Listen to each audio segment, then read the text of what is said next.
This is a CBS News special report. I'm Jeff Glor. President Trump and French President Emmanuel Macron are making a joint appearance at the White House. This will be the first state dinner for the Trump administration, and both leaders are taking questions now. Let's listen in. No, we had a wonderful conference today, and I think especially the one-on-one in the Oval Office, we covered a lot of territory having to do with trade, having to do with Iran, and various other subjects. So I think a lot of good things are going to come out of our meeting, and I appreciate you being here. And we'll take a couple of questions. How about Jeff Mason from Reuters? Jeff? Yeah, Thank Jeff. you, Mr. President. Hi, Jeff. Hi there. After your discussions today with President Macron, what is your thinking about a timeline for bringing U.S. troops out of Syria? And on one other topic, you mentioned today that you thought the leader of North Korea has behaved openly and honorably. This is someone who many people have accused of starving his people, killing family members. What did you mean when you called him that? Well, we will start with your second part of the question, and I hope that we will be able to deal in a very open and honorable fashion with North Korea.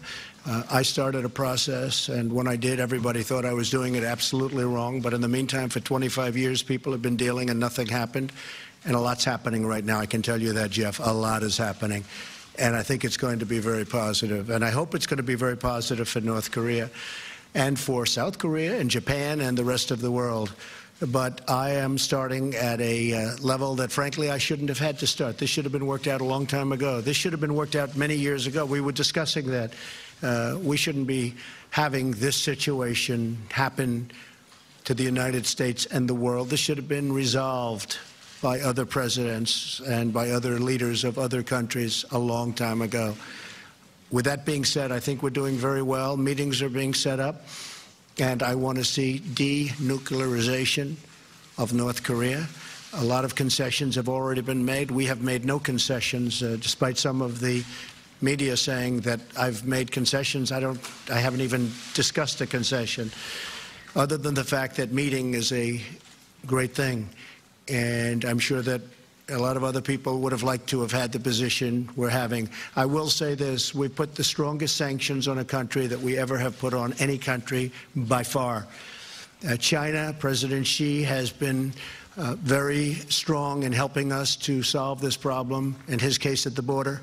He's allowing very little to get through. I think he's doing that for a number of reasons. We have a very good relationship, and also it's very important in terms of trade, because I do play the trade card.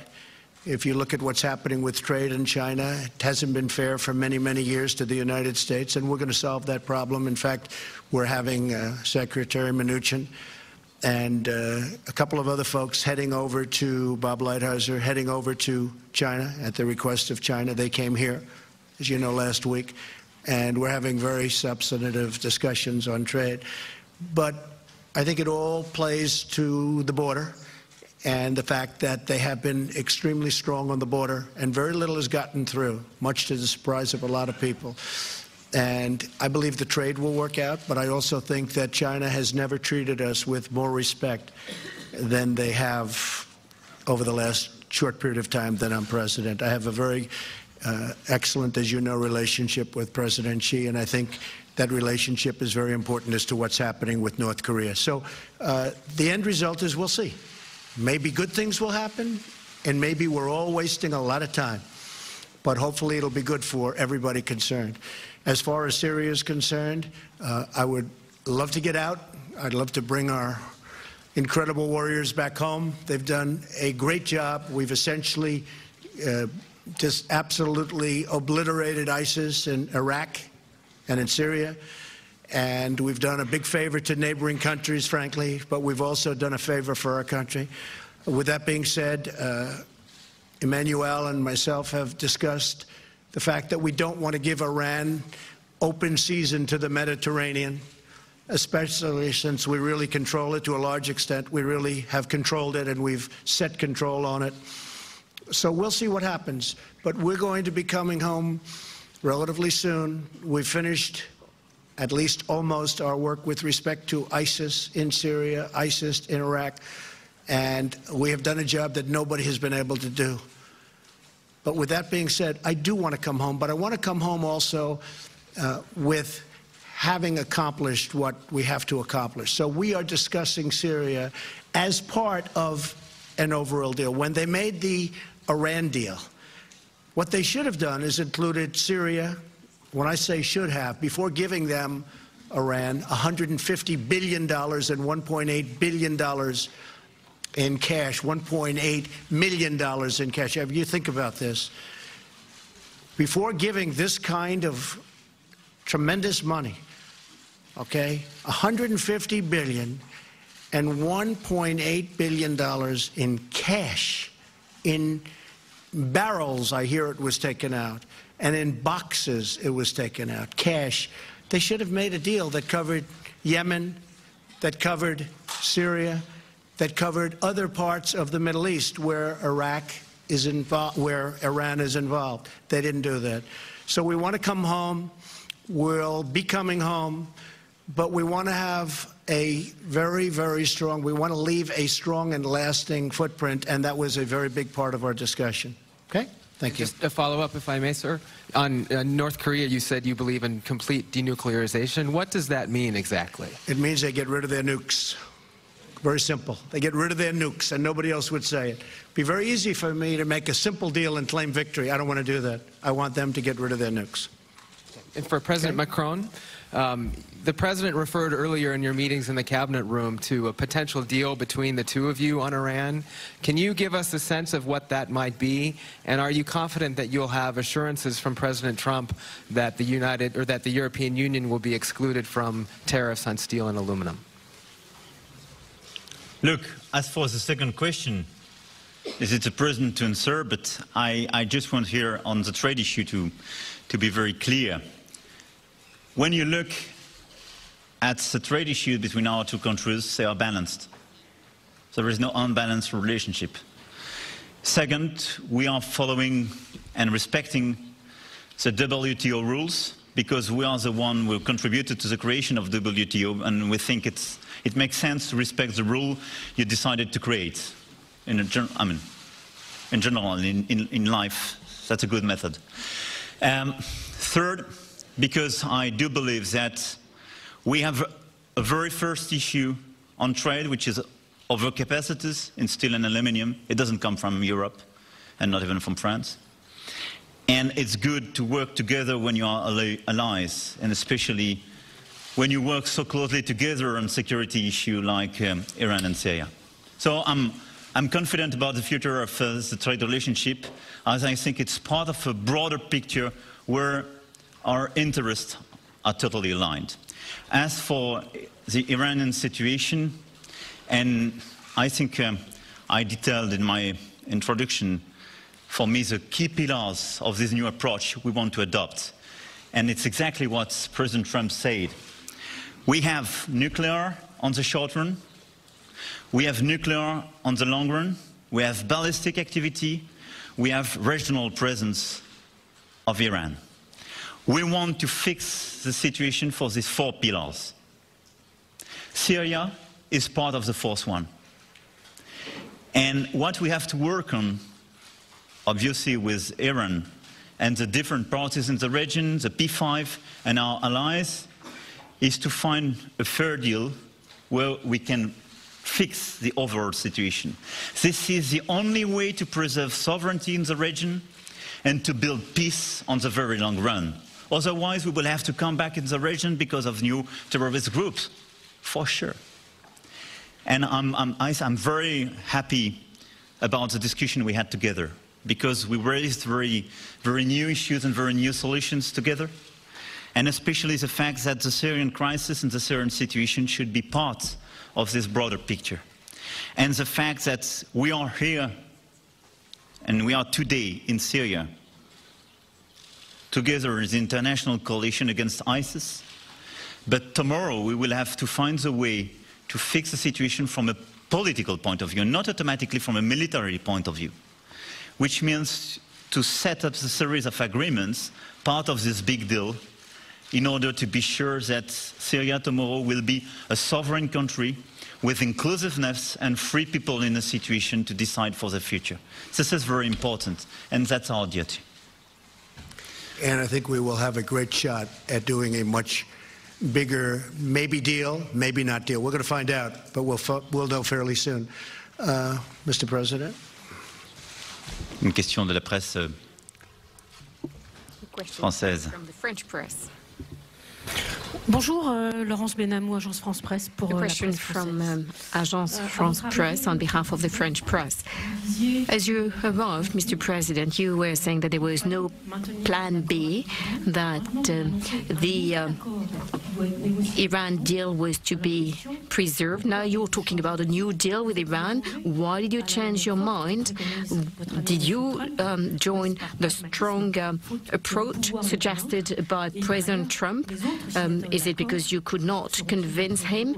And in addition, do you think the other who signed the agreement, the deal, will follow you?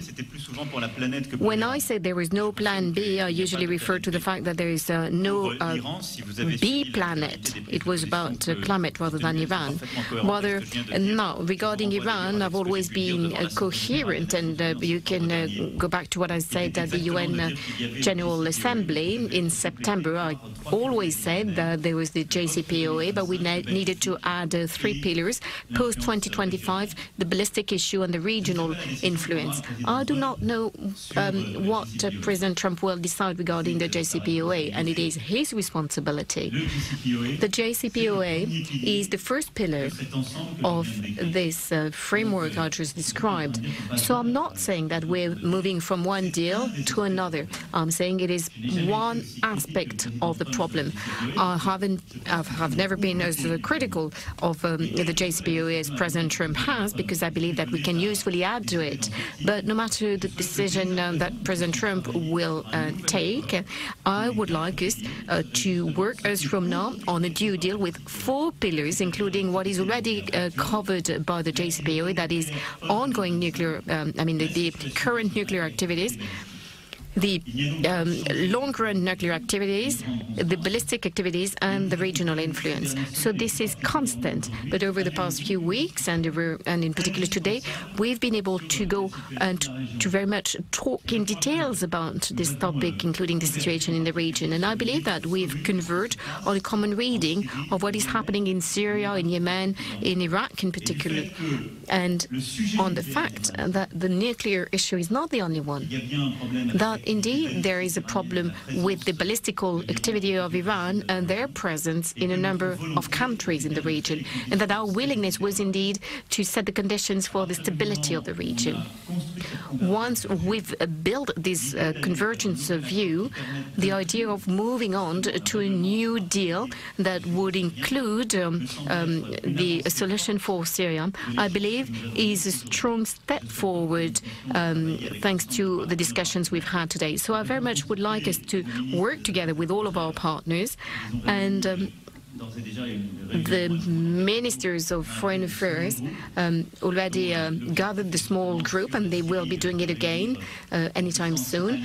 The purpose is to have some the allied powers, and we're amongst them, and of course also the regional powers, to work at the level of this small group. We also shall have some privileged discussions with Russia and Turkey on regional topics, including Syria. So as from now, we will work using that method in favor, work towards a deal. I believe we can both combine our common views and our differences, because we are not in a vacuum. I always said vacuum. I always said we should not tear apart the JCPOA and have nothing else. I think this would not be the good solution. But once we are placing ourselves in a momentum, the purpose of which is to put together a broad agreement covering the 4 topics I just mentioned, it's very different, because, first of all, we can take on board the concerns and the criticism of President Trump regarding this deal, which, like I said, once again, this deal was supported by a former American administration and previous American administration. But we can work And it is also about respecting the sovereignty of the states of the region. It's not about intervening, no matter what. It is rather about building a stable framework that will contribute to stability and to peace building.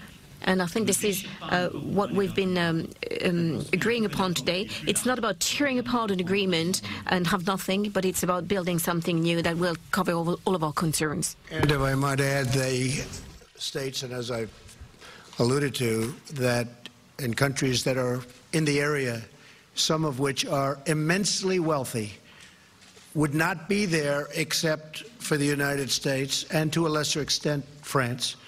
But they wouldn't be there except for the United States. They wouldn't last a week. We are protecting them. They have to now step up and pay for what's happening.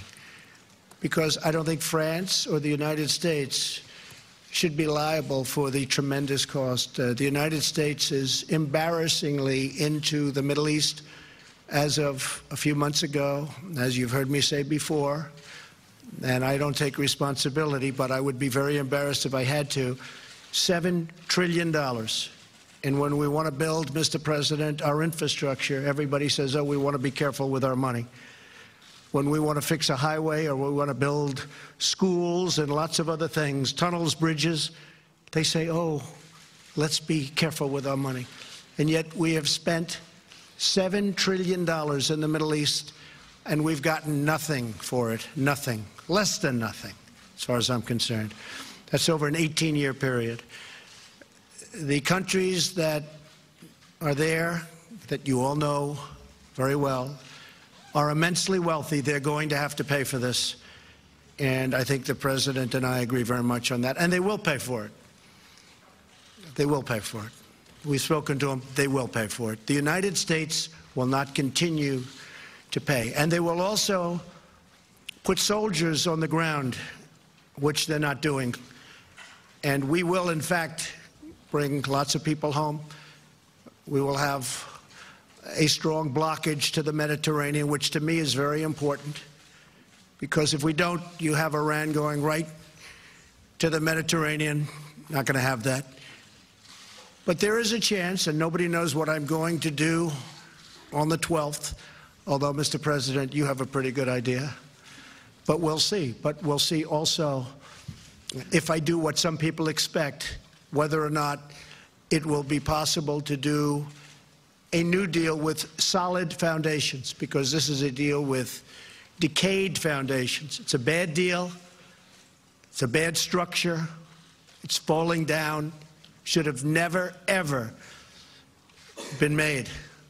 I blame Congress. I blame a lot of people for it.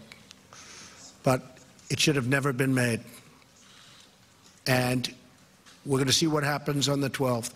But I will say, if Iran threatens us in any way, they will pay a price like few countries have ever paid.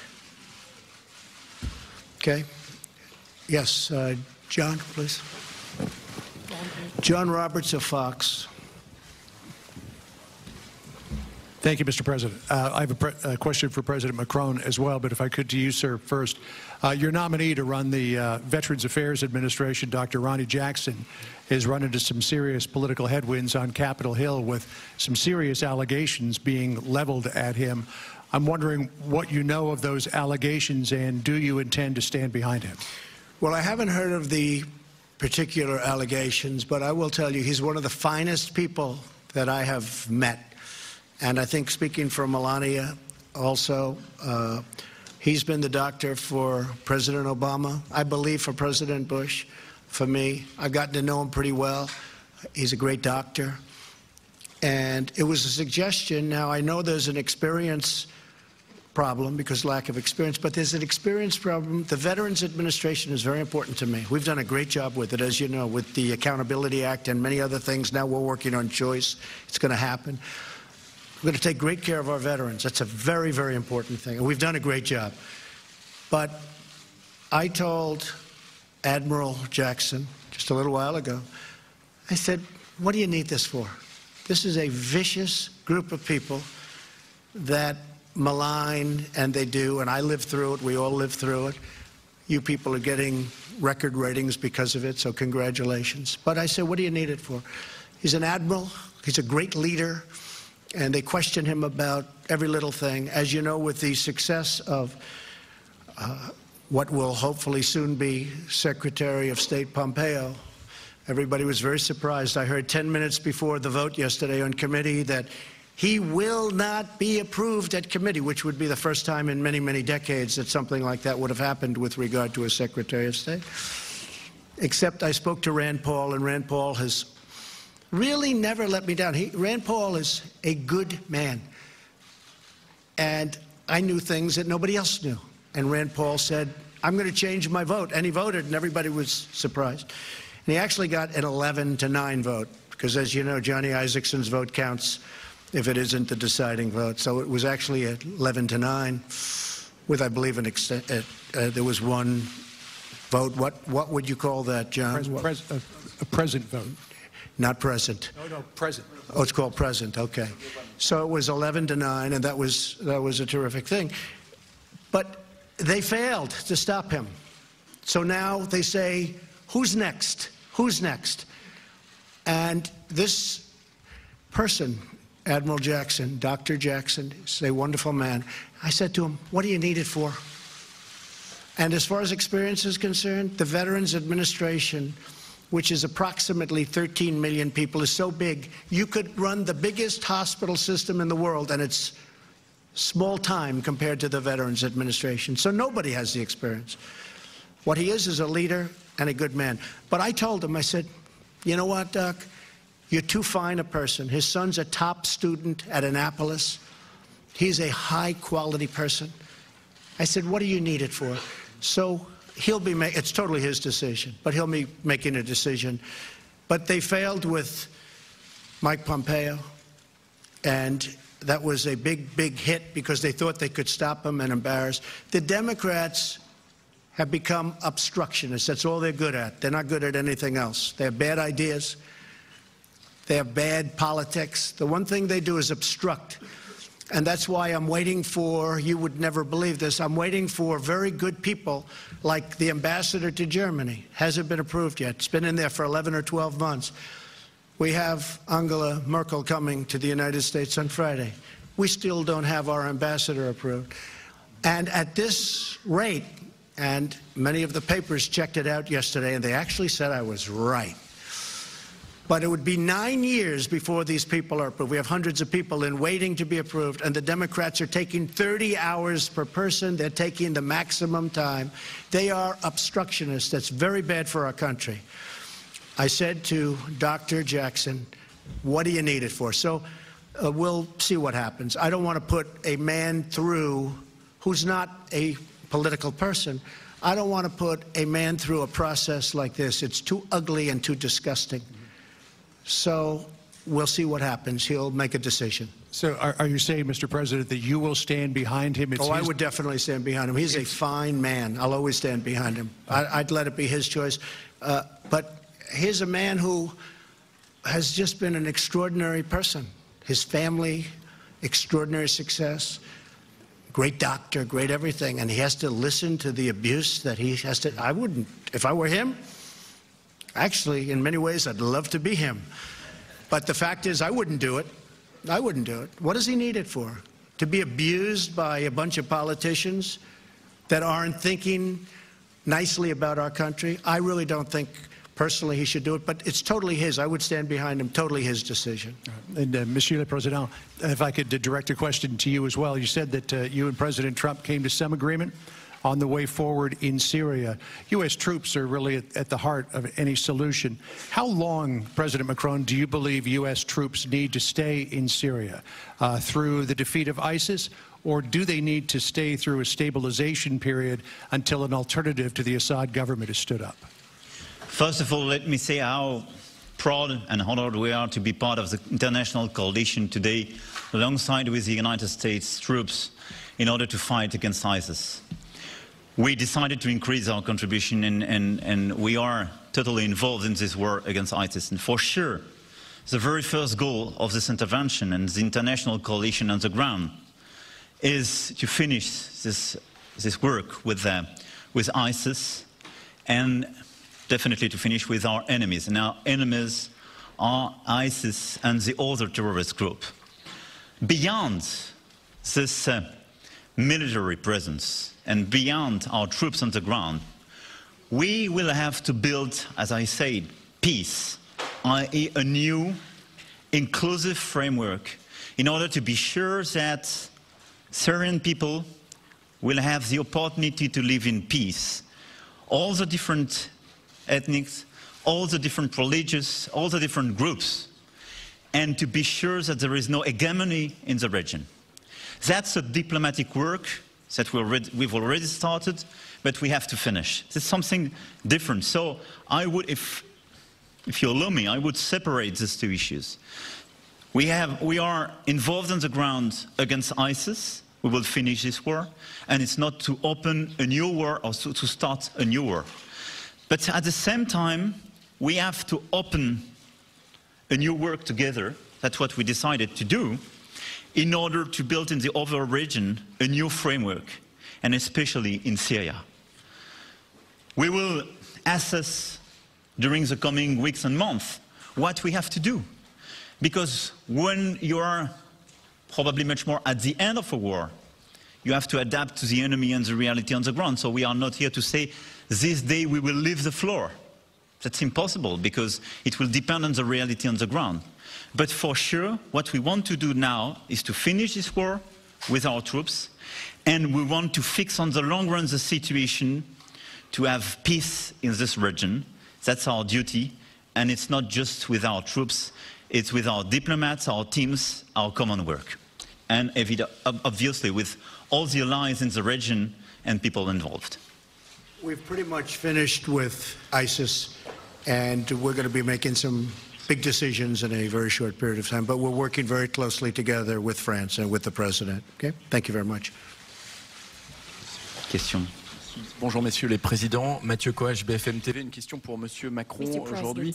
Depuis un an, vous entretenez une relation extrêmement President Macron, for a year now, you've enjoyed a very friendly relationship with President Trump, quite unusual compared to the previous presidents. At the same time, we can see that you do not agree on a number of topics. There are more and more of them. We've seen that openly in the Oval Office earlier on Iran. It seems like the initial deal with Iran will not be able to be saved. So what about this relationship? Can it have some concrete impact on France? Can it be beneficial to France and to Europe? You talked about reciprocal interest. Is that really the case today? Oui, totalement. Yes, definitely. I believe the reason why we enjoy this relationship is because of the relationship between our two countries. Indeed, we have a different background, but it is maybe because we both are not politicians or typical politicians. And none of us easily change one's mind. And I think that if you listen to this press conference and watch this, you will have the answer to your question. Regarding Iran, we have a disagreement regarding the JCPOA, but I think we're overcoming it by deciding to work towards a deal, an overall deal that will enable us to deal with the issue of nuclear issue, but also treat it together with another 3 issues which were not being dealt with so far. So, should the decision, I mean, we've spent more than an hour, just the two of us, and had the conclusions been that the United States of America would walk away from the JCPOA and France would not move, then our friendship would be wasted. But it is about making sure that we're each taking into account the position and the interests of our reciprocal countries. It is unprecedented. We'd never before taken a joint position, a joint stance on Syria the way we did, and on Iran, in favor of a deal that would enable us to cover the 4 pillars. There is intense work between ourselves and our teams. Otherwise, we would not be in a position to do as much. In the past, sometimes France argued that it was time to take action against chemical weapons, and France was not followed by its allies, including the United States at the time. It is not what happened this time. We decided together what was possible and what was not, what was legitimate within an international framework as two members of the Security Council, and we conducted an unprecedented military intervention at an unprecedented level of cooperation. And please allow me to pay tribute to our troops, to our armies, and to that of the United Kingdom, because we've led a unique operation, a proportionate one, and we were able to do so thanks to this relation that we entered. So on Syria, Iran, the credibility of the international community against the use of chemical weapons, you've seen it, you've had the evidence that showed that the relationship between our two countries and our friendship enable us to achieve some concrete results. And this is an improvement compared to where we stood a couple of weeks ago. Well, I think that we have very much in common, I must say. I think many things that certainly most things we agreed with. We can change and we can be flexible. You know, in life you have to be flexible. And as leaders of countries, you have to show flexibility. And I think we actually get along on many of the subjects we discussed today. And I will say France is a great country, and I believe France will be taken to new heights under this president. He's going to be an outstanding president, one of your great presidents, and it's an honor to call you my friend. Thank you. Thank you very much. Thank you. Thank you. Thank you. Thank you, everybody. Thank you. President Trump and French President Emmanuel Macron, who certainly have gotten along well and seem to be getting along well today, wrapping up a press conference in the East Room. We're going to bring in Major Garrett now. Major, a couple quick points, big headlines that seem to emerge from that news conference. One is the president certainly seems to be giving Dr. Ronny Jackson, his Veterans Affairs nominee secretary, a wide space to withdraw his nomination given the trouble that he's run into. And two, on Iran, the president said, nobody knows what I'm going to do. And then turned to the French president and said, well, you may have a better idea, but the deadline for that is coming up on May 12th. Just want to get your reaction to those, Major. Oh, very good. I'm sorry, Jeff. I didn't hear the introduction to me, including my name, so I apologize for that. So let's take these in order because they're very important. Ronny Jackson, nominee for Veterans Affairs Secretary, running into some very stiff resistance, bipartisan resistance in the United States Senate. And as you indicated, the president essentially gave him carte blanche to withdraw his nomination, saying this White House will continue to support him. But this process is too ugly, too disgusting. That's a direct quote from the president. Why should you do it? And then in this sort of tantalizing hint of a way saying, well, it's his choice. He may have something to say about this sometime soon. It's clear that with the suspension indefinitely of his confirmation hearing, Ronny Jackson's political future as Veterans Affairs Secretary much jeopardized by last-minute revelations about his conduct as a White House physician. Did he dispense too many prescription drugs, maybe more than he should have? Did he ever excessively drink while doing the job? These are some of the allegations that surfaced. Senators in both parties have said they're relevant and want to learn more about it. And on Iran, continuing the theme of tantalizing hints, it sounded as if the two leaders were describing a situation in which the United States, under President Trump's leadership, would stay within the Iran nuclear deal, but also engage all the other signatories to that deal into a negotiation to widen its aperture, to include other security concerns about ballistic missile technology in Iran, Syria, and its support of terrorism throughout the Middle East. If, in fact, that is the case, and it sounded as if both were implying that that might be where this lands, that would be a significant victory, not just for the president, but for Emmanuel Macron, the French president, who desperately came to this summit hoping to keep the United States within the existing deal and then maybe have a conversation about adding to it. It appears that that's the direction both are moving in. As the president said, as a world leader, you have to be flexible. This would be a signature case of flexibility if, in fact, that's where this lands. The concern being that that deal has to somehow at least include something more about Syria. All right, Major Garrett from the East Room at the White House following the news conference with President Trump and French President Emmanuel Macron. We will have much more about all of this on your local news on this CBS station, on CBSN, streaming CBS News 24 hours a day, and right here tonight on the CBS Evening News. For now, I'm Jeff Glor in New York. We'll see you again soon. For news 24 hours a day, go to CBSNews.com.